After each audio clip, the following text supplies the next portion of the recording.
Assalamualaikum warahmatullahi wabarakatuh. Perkenalkan kami dari kelompok 1 yang beranggotakan saya sendiri, Herita, lalu ada Bagus Ridani, Rina Rizky Wulandari, Olivia Rahmi Lasmana, Riri Tania, Tania Ajahra, dan yang terakhir adalah Cynthia Dewi Pratiwi. Nah, jadi kelompok 1 akan membahas tentang keterampilan bertanya. Nah, saya sebagai pemateri pertama akan membahas tentang apa sih itu pengertian dari keterampilan bertanya. Nah, pengertian keterampilan bertanya ini jika dilihat secara etimologis atau secara bahasa itu berasal dari dua kata, yaitu kata tanya dan juga kata terampil. Nah, menurut Kamus Besar Bahasa Indonesia, bertanya itu berasal dari kata tanya yang berarti permintaan keterangan. Sedangkan kata terampil itu memiliki arti cakap dalam menyelesaikan tugas atau mampu dan cekatan. Nah, berdasarkan pada arti secara bahasa tersebut, maka secara sederhana, keterampilan bertanya itu dapat diartikan kecakapan atau kemampuan yang dimiliki seseorang dalam mengajukan pertanyaan untuk meminta keterangan ataupun penjelasan dari orang lain atau pihak yang menjadi lawan bicara. Lalu keterampilan bertanya itu kan merupakan dari keterampilan 8 dasar mengajar. Nah, keterampilan bertanya ini sangat penting dikuasai oleh guru. Jika ditanya mengapa, coba kita bayangkan saja. Jika proses pembelajaran, guru itu hanya menyampaikan materi secara informatif saja tanpa diselingi adanya pertanyaan. Nah, tentunya pembelajaran itu akan membosankan, kurang bergairah, dan yang paling penting, siswa itu kurang dirangsang untuk berpikir. Apalagi kita sudah memasuki era revolusi 4.0, di mana siswa itu harus dilatih keterampilan, khususnya keterampilan berpikir tingkat tinggi, seperti berpikir kritis, analitis, kreatif, dan sebagainya.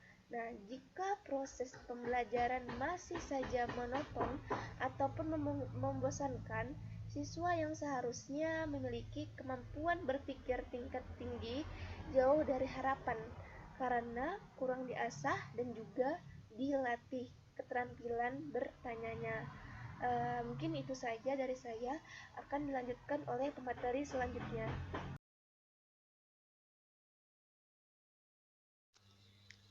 Saya Cynthia Dewi Pratiwi sebagai pemateri kedua akan menjelaskan mengenai tujuan bertanya.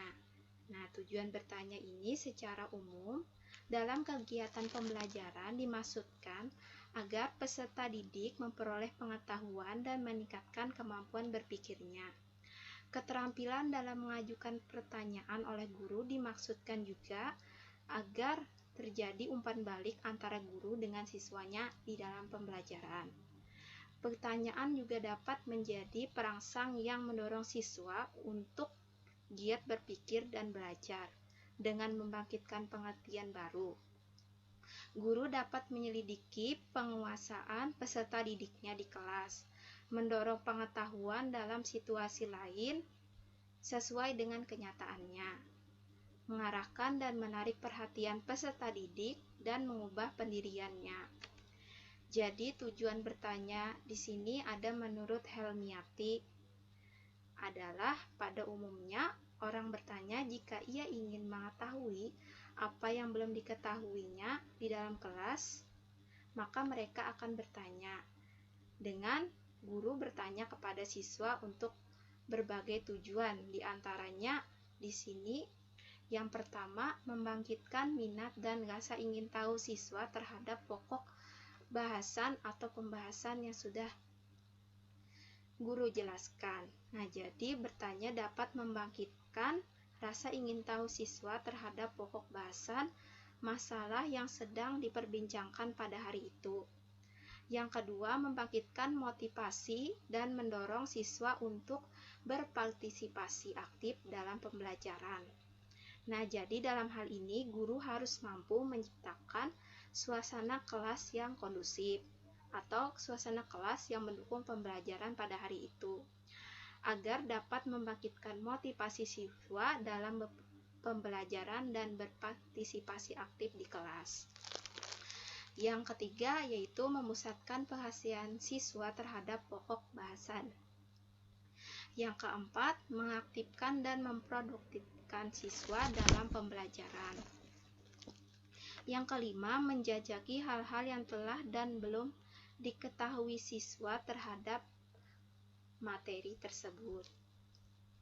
Yang keenam, mendiagnosis kesulitan-kesulitan khusus yang menghambat siswa belajar. Nah, jadi dalam hal ini seorang guru alangkah baiknya berusaha mengenal permasalahan siswa satu persatu di kelas, seperti memberikan pertanyaan tertulis atau memberikan pertanyaan langsung di papan tulis. Hal ini bertujuan agar dapat mengetahui penyebab permasalahan yang menghambat keberhasilan siswa dalam belajar. Yang ketujuh, memberikan kesempatan kepada siswa untuk mengasimilasikan informasi atau menyesuaikan informasi yang telah disampaikan guru. Yang selanjutnya ada lagi yaitu mengevaluasi dan mengukur hasil belajar siswanya. Jadi, dengan mengadakan evaluasi pembelajaran kepada peserta didik, guru dapat mengetahui sejauh mana tingkat pengembangan yang sudah diperoleh oleh siswa tersebut. Yang selanjutnya ada lagi yaitu memberikan kesempatan bagi siswa untuk mengulang materi pembelajaran apabila siswa tersebut belum memahami materi tersebut. Yang selanjutnya yaitu ada mengembangkan kemampuan berpikir kritis dan kreatif siswa. Nah, dari uraian tersebut dapat disimpulkan bahwa sebenarnya pertanyaan yang diajukan guru mempunyai beberapa maksud. Satu pertanyaan yang diajukan dapat mencapai beberapa tujuan sekaligus pada waktu yang sama. Kadang-kadang hal ini tidak disadari baik oleh guru maupun oleh siswa, sebab pertanyaan itu telah berkembang. Nah, mungkin itu materi dari saya. Selanjutnya akan dijelaskan oleh pemateri berikutnya. Terima kasih.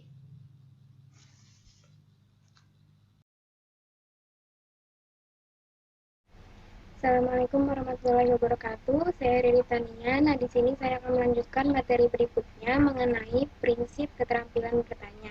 Yang pertama, dalam bertanya, guru harus menyampaikan pertanyaan sebaiknya dengan jelas dan singkat. Hal ini agar mudah dipahami dan direspon dengan baik oleh peserta didik.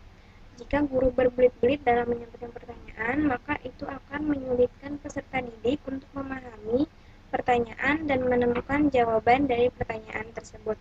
Yang kedua, dalam memberikan pertanyaan, berikanlah acuan pertanyaan juga. Ini agar pikiran peserta didik lebih terarah. Kemudian, yang ketiga, guru harus pandai dalam memberikan giliran kepada peserta didik dalam menjawab. Jadi, berikan giliran yang merata kepada peserta didik untuk menjawab pertanyaan. Selanjutnya, yang keempat, bersikaplah adil tanpa pilih-pilih dalam memberikan pertanyaan kepada peserta didik. Yang kelima, guru harus memberikan waktu dan kesempatan kepada peserta didik untuk berpikir dalam mengolah jawabannya. Jadi, dalam memberikan pertanyaan, berilah waktu agar siswa dapat menemukan jawabannya dengan baik. Kemudian yang keenam, guru sebaiknya menunjukkan antusias yang tinggi dalam mendengarkan jawaban peserta didik. Nah, di sini kita perlu menunjukkan kepada seluruh peserta didik bahwa kita menguasai persoalan yang dibahas dan pertanyaan yang kita ajukan memang sangat menarik. Bukan asal-asalan bertanya saja. Hal ini dapat dibuktikan melalui bersikap baik pada waktu mengajukan pertanyaan maupun ketika menerima jawaban. Guru sebaiknya menatap mata dan tersenyum kepada peserta didik saat mereka menjawab. Nah, hal ini penting untuk menunjukkan bahwa guru sangat menghargai jawaban dari peserta didik. Nah, yang ketujuh, guru harus memperhatikan urutan pertanyaan. Sebaiknya pertanyaan itu dimulai dari pertanyaan yang mudah dulu, baru ke pertanyaan yang sulit. Mungkin sekian materi dari saya. Salah hilap mohon maaf. Wassalamualaikum warahmatullahi wabarakatuh.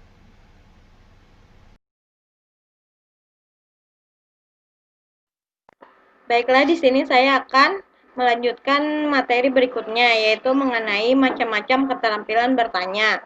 Keterampilan bertanya terbagi menjadi dua, yaitu keterampilan bertanya dasar dan keterampilan bertanya lanjutan. Tapi di sini saya akan membahas mengenai keterampilan bertanya dasar. Adapun pengertian dari keterampilan bertanya dasar yaitu keterampilan bertanya dasar merupakan pertanyaan pertama atau sebagai pertanyaan pembuka. Pertanyaan dasar merupakan pertanyaan, suruhan, atau pernyataan awal yang menjadi pembuka untuk meminta penjelasan atau keterangan dari respon atau pihak yang ditanya. Komponen-komponen dalam bertanya dasar yaitu yang pertama ada pengungkapan pertanyaan secara jelas dan singkat. Agar siswa dapat menjawab pertanyaan yang diberikan oleh guru, guru hendaknya memberikan pertanyaan yang jelas, singkat, serta penyusunan kata-kata yang diberikan harus sesuai dengan usia dan tingkat perkembangan dari siswa tersebut, sehingga siswa tersebut dapat dengan mudah memahami maksud dari pertanyaan yang disampaikan oleh guru tersebut. Yang kedua yaitu ada pemberian acuan. Pemberian acuan berupa pertanyaan yang berisi informasi yang relevan dengan jawaban yang diharapkan dari siswa. Dan guru memberikan acuan memungkinkan siswa memakai serta mengolah informasi tersebut untuk menemukan jawaban dari pertanyaan tersebut, dan guru tetap mengarahkan siswa untuk fokus pada pokok bahasan yang sedang dibicarakan. Yang ketiga yaitu ada pemusatan ke arah jawaban yang diminta. Pertanyaan dapat dibagi menjadi dua, yaitu pertanyaan secara luas dan pertanyaan secara sempit. Pertanyaan secara luas ini menuntut jawaban yang khusus dan spesifik dari siswa. Sedangkan pertanyaan secara sempit ini menuntut pemusatan perhatian siswa pada hal-hal yang khusus yang perlu dipahami. Penggunaan dari keduanya pun tergantung pada tujuan pertanyaan tersebut dan pokok dalam diskusi yang hendak ditanya. Yang keempat ada pemindahan giliran menjawab. Ini dapat dilakukan dengan cara meminta siswa yang berbeda untuk menjawab pertanyaan yang sama. Hal ini dimaksudkan untuk agar siswa yang lain dapat memberikan argumen atau jawaban yang berbeda dari pertanyaan yang sama tersebut. Yang keenam yaitu ada pemberian waktu yang kelima yaitu ada penyebaran pertanyaan. Penyebaran pertanyaan ini memaksudkan pemberian pertanyaan sebaiknya dilakukan secara acak oleh guru. Teknik penyebaran pertanyaan perlu diperhatikan oleh guru, terlebih guru yang terbiasa mengajukan pertanyaan pada siswa yang tertentu saja. Dan ada kalanya siswa yang duduk pada deretan belakang merasa aman dan terhindar dari kejaran pertanyaan guru tersebut. Yang keenam ada pemberian waktu berpikir. Setelah memberikan pertanyaan, hendaknya guru perlu memberikan waktu berapa detik bagi siswa untuk berpikir agar siswa dapat mendapatkan kesempatan untuk menemukan dan menyusun jawaban tersebut. Oleh karena itu, setelah mengajukan pertanyaan, guru hendaknya menunggu selama beberapa saat sebelum meminta atau menunjuk siswa untuk menjawabnya. Yang ketujuh, yaitu ada pemberian tuntunan. Kadang-kadang pertanyaan yang diajukan oleh guru tidak dapat dijawab oleh siswa. Jikapun pertanyaan tersebut dapat terjawab, maka jawaban yang diberikan oleh siswa cenderung tidak sesuai dengan yang diharapkan oleh guru tersebut. Dalam hal ini, guru tidak boleh hanya diam saja dan menunggu sampai siswa menjawabnya. Guru harus memberikan tuntunan yang memungkinkan siswa untuk secara bertahap mampu memberikan jawaban yang diharapkan dan sesuai oleh pertanyaan tersebut. Pemberian tuntunan dapat dilakukan dengan 3 cara, yaitu yang pertama ada mengungkapkan sekali lagi pertanyaan, yang kedua mengajukan pertanyaan lain yang lebih sederhana, dan yang ketiga yaitu ada mengulangi penjelasan-penjelasan sebelumnya yang berhubungan dengan pertanyaan tersebut. Sekian materi dari saya, akan dilanjutkan oleh pemateri berikutnya.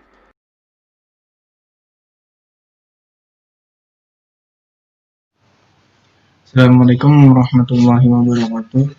Ya, di sini saya akan melanjutkan dari bahan sebelumnya, yaitu menjelaskan tentang pengertian keterampilan bertanya lanjut. Yang pertama, keterampilan bertanya lanjutan. Keterampilan bertanya lanjut sebagai kelanjutan dari bertanya dasar, lebih mengutamakan pada usaha mengembangkan kemampuan berpikir, memperbesar partisipasi, dan mendorong lawan bicara atau siswa agar lebih aktif dan kritis mengembangkan kemampuan berpikir. Bertanya lanjutan adalah pertanyaan yang lebih mengutamakan usaha pengembangan kemampuan berpikir siswa, memperbesar kesempatan partisipasi mereka, dan mendorong agar siswa berpikir kritis dan bentuk atas dasar penguasaan komponen bertanya dasar. Kemudian komponen bertanya lanjutan.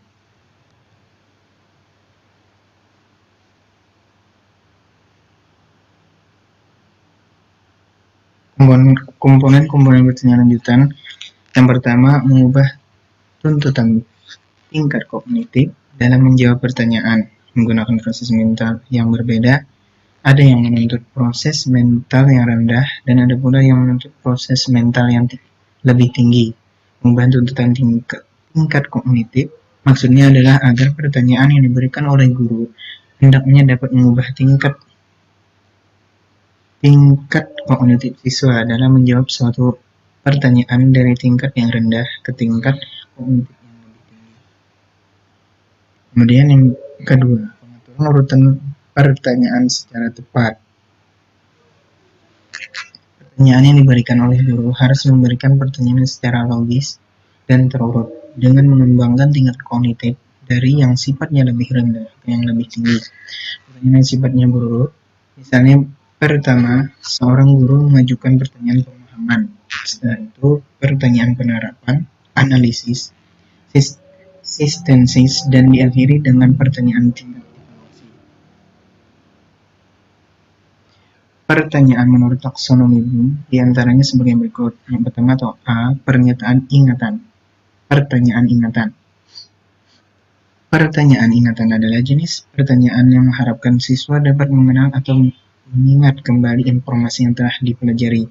Siswa tidak diminta untuk memanipulasi informasi, tetapi hanya diminta untuk mengingat informasi tersebut, seperti yang mereka dapatkan dari kegiatan belajarnya. Kemudian yang B, pertanyaan pemahaman. Pertanyaan untuk membimbing siswa mengorganisasikan dan menyusun materi-materi yang telah diketahui sebelumnya. Dalam menjawab pertanyaan ini, siswa harus mampu memilih fakta-fakta yang cocok, sehingga dalam menyampaikan jawaban bukan sekadar mengingat kembali informasi atau fakta. Kemudian yang ketiga, pertanyaan penerapan. Pertanyaan penerapan menuntut siswa untuk menerapkan pengetahuan baik berupa suatu aturan, generalisasi, aksioma, atau proses pada suatu masalah yang menemukan jawaban yang benar terhadap masalah itu. Kemudian yang keempat, pertanyaan analisis. Pertanyaan analisis dimaksudkan untuk mengembangkan kemampuan berpikir siswa secara lebih rinci, kritis, dan mendalam. Pertanyaan analisis biasanya dilakukan untuk mengidentifikasi, mempertimbangkan, dan menganalisis.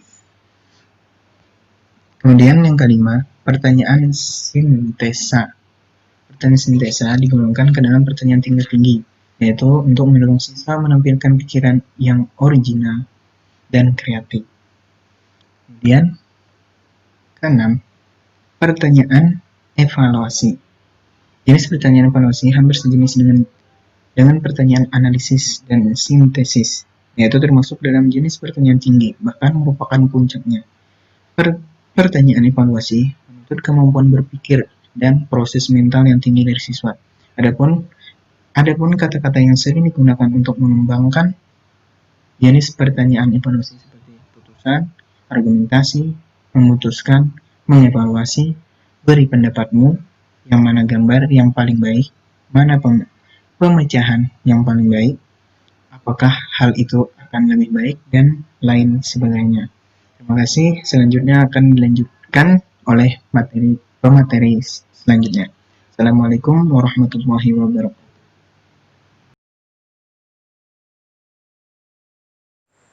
Saya Olivia Rahmi-Lesmana akan melanjutkan penjelasan selanjutnya, yaitu komponen yang ketiga menggunakan pertanyaan pelacak.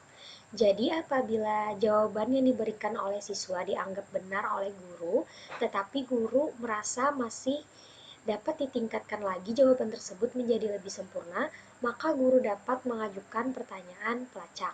Hal ini bertujuan untuk mengetahui sejauh mana kemampuan siswa yang berkaitan dengan jawaban yang dikemukakannya. Menurut Helmiati tahun 2013, ada 7 teknik pertanyaan pelacak yang dapat digunakan oleh seorang guru. Yang pertama, klarifikasi. Jadi, apabila ada salah satu siswa menjawab pertanyaan guru dengan kalimat yang dirasa oleh guru itu kurang tepat, maka guru dapat memberikan pertanyaan pelacak yang meminta siswa tersebut untuk menjelaskan atau mengungkapkan kembali jawabannya dengan kata-kata atau redaksi lain sehingga jawaban yang dikemukakannya itu menjadi lebih baik. Nah, contoh pertanyaan yang dapat diberikan oleh guru seperti, dapatkah kamu menjelaskan kembali apa yang kamu maksud tadi? Nah, yang kedua, meminta siswa memberikan alasan. Nah, guru dapat meminta siswa untuk memberikan alasan atau bukti yang menjadi penunjang kebenaran suatu pandangan yang diberikan dalam menjawab pertanyaan yang diberikan oleh guru. Nah, contohnya guru dapat bertanya seperti, mengapa kamu mengatakan demikian? Atau, apa alasan kamu untuk mengatakan demikian? Nah, yang ketiga, meminta kesepakatan pandangan. Nah, guru itu juga dapat memberikan kesempatan kepada siswa-siswa lainnya yang berada dalam kelas untuk menyatakan persetujuan atau penolakan serta memberikan alasan terhadap suatu pandangan yang diungkapkan oleh temannya. Nah, jadi guru itu bisa memberikan kesempatan kepada siswa-siswa yang lainnya untuk menyepakati atau menolak dari jawaban yang dikemukakan siswa. Nah, contoh pertanyaannya, siapa yang setuju dengan jawaban yang diberikan oleh teman kalian? Atau bisa juga siapa yang tidak setuju dengan jawaban teman kalian? Sertakan alasannya ya, mengapa setuju atau mengapa tidak setuju dengan jawaban teman kalian. Nah, yang keempat, meminta ketepatan jawaban. Nah, ini guru apabila menemui jawaban siswa yang belum tepat, guru dapat meminta siswa untuk meninjau kembali jawaban itu agar diperoleh jawaban yang tepat. Atau guru juga dapat menggunakan metode pemberian pertanyaan dengan sistem bergilir. Nah, sistem bergilir ini maksudnya adalah tiap-tiap siswa itu ditanya. Nah, yang keempat, meminta jawaban yang lebih relevan. Nah, apabila masih dirasa kurang untuk memenuhi jawaban tersebut, guru dapat meminta jawaban yang relevan dengan mengajukan pertanyaan yang memungkinkan siswa untuk menilai kembali jawabannya atau mengemukakan kembali jawabannya menjadi yang lebih relevan. Yang keenam, meminta contoh. Jadi jika ada jawaban dari siswa yang masih kurang jelas, maka guru dapat meminta siswa untuk memberikan ilustrasi atau contoh yang konkret dari jawaban tersebut. Nah, contoh pertanyaannya, dapatkah kamu memberi satu atau beberapa contoh dari jawaban yang kamu kemukakan tadi? Nah, yang terakhir, yang ketujuh, meminta jawaban yang lebih kompleks. Nah, guru dapat memberikan penjelasan agar jawaban siswa menjadi lebih kompleks dan mampu mengemukakan ide-ide penting lainnya. Contoh pertanyaannya, dapatkah kamu memberikan penjelasan yang lebih luas lagi dari jawaban yang kamu kemukakan tadi? Nah, selanjutnya peningkatan terjadinya interaksi. Nah, aktifnya siswa selama proses belajar mengajar tersebut merupakan salah satu indikator adanya keinginan atau motivasi siswa untuk belajar di dalam kelas. Nah, siswa yang memiliki keaktifan apabila ditemukan ciri-ciri perilaku seperti sering bertanya atau sering menyanggah jawaban-jawaban dari temannya. Nah, keaktifan siswa dalam mengikuti proses pembelajaran akan meningkatkan interaksi antara guru dengan siswa selama proses belajar. Dengan kegiatan bertanya lanjutan oleh guru diharapkan akan terjadinya proses interaksi yang kondusif, sehingga suasana pembelajaran di dalam kelas tidak hanya terpusat pada guru, tetapi oleh semua siswa. Aktivitas yang disebabkan oleh siswa sendiri akan menyebabkan terbentuknya pengetahuan dan keterampilan dengan maksimal yang ada dan akan berpengaruh pada peningkatan prestasi belajar siswa di dalam kelas. Sekian materi dari saya. Terima kasih.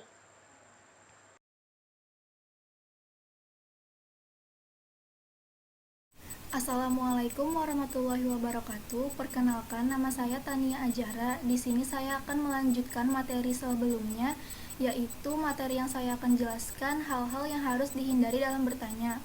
Keterampilan bertanya ini melatih dan membantu peserta didik dalam memperoleh pemahaman. Tetapi tentunya pertanyaan-pertanyaan tersebut harus sesuai dengan tujuan pembelajaran, kemampuan, serta kaidah bertanya yang baik. Pertanyaan yang diajukan sangat berpotensi membuat peserta didik menemukan konsep belajar dan membuat peserta didik lebih aktif dalam pembelajaran. Jadi jangan sampai pertanyaan yang diajukan itu membuat peserta didik jadi bingung karena pertanyaan yang kurang jelas. Oleh karena itu, ada beberapa hal yang perlu dihindari oleh guru dan mengajukan pertanyaan kepada peserta didik. Yaitu yang pertama, sebaiknya guru tidak mengulangi pertanyaannya sendiri sebelum peserta didik berpikir maksimal, karena dapat mengakibatkan peserta didik tidak dapat berkonsentrasi memikirkan jawabannya. Yang kedua, mengulangi jawaban peserta didik akan menyebabkan waktu terbuang. Misalnya peserta didik ada yang tidak mendengar jawaban dari temannya yang lain, otomatis guru akan mengulang jawaban tersebut. Yang ketiga, janganlah menjawab pertanyaan sendiri sebelum peserta didik mendapatkan kesempatan cukup untuk memikirkan jawabannya, sehingga peserta didik beranggapan tidak perlu memikirkan jawabannya lagi karena ada juga guru yang akan memikirkan jawabannya nanti. Yang keempat itu, hindari pertanyaan yang memancing jawaban serentak. Hal ini mengakibatkan guru tidak dapat mengetahui dengan pasti siapa saja yang benar dan kemungkinan akan terjadi interaksi selanjutnya. Yang kelima, guru sebaiknya jangan mengajukan pertanyaan ganda. Misalnya, siapa pemimpin orang Belanda yang pertama dan siapa yang datang ke Indonesia, mengapa mereka datang dan apa akibat mereka itu bagi bangsa Indonesia. Hal ini akan mematahkan semangat peserta didik yang hanya sanggup menyelesaikan satu dari semua pertanyaan tersebut. Dan yang terakhir, guru jangan menunjuk seorang peserta didik atau menentukan peserta didik tertentu untuk menjawabnya. Hal ini akan mengakibatkan peserta didik yang tidak ditunjuk tidak akan memikirkan jawabannya karena mereka merasa bukan menjadi kewajiban mereka untuk menjawab karena nanti ada saja temannya yang akan menjawab yang ditunjuk guru tersebut. Mungkin itu saja presentasi dari kelompok kami. Terima kasih. Assalamualaikum warahmatullahi wabarakatuh.